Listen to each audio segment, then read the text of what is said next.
వైకుంఠమున భృగువు శ్రీహరి వక్షస్థలమున తనుట వైకుంఠమున పాలగడలిపై శ్రీ మహావిష్ణువు పవళించ ఆది లక్ష్మియో పాదములొత్తగ చూసిన వారిదే జన్మము ధన్య ఆ సమయంబున భృగుమునీంద్రుడు వైకుంఠమునకు అరుదించే ఆసనమిచ్చి ఆదరించుని కోపము చెంది కాలడనే కడు వినయంబున కమలనాథుడు ముని పొంగవుని పాదములొత్తి జ్ఞానోదయమే చేసెనురా వెంకటేశుని చరితము వింటే. శ్రీ మహావిష్ణువుపై కోపగించి లక్ష్మీదేవి భూలోకమునకు చేరుట అది చూచిన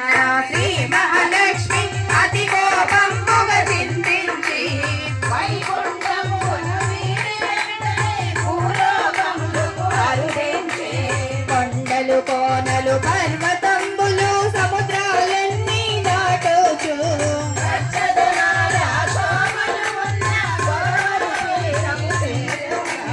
పవిత్రమైన గోదావరి యందు కొల్హాపురమను స్థలములలో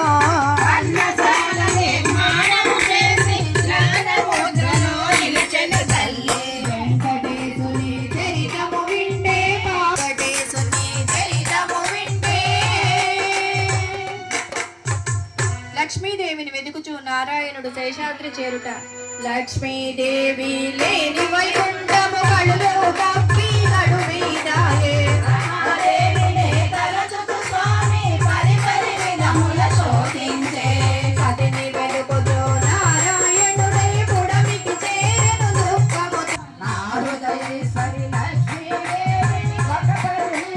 చూసారాయని చెట్టు పుట్టల నడుముకు స్వామి శేషాద్రీసుని చేరెనుగా అలసే సొలసే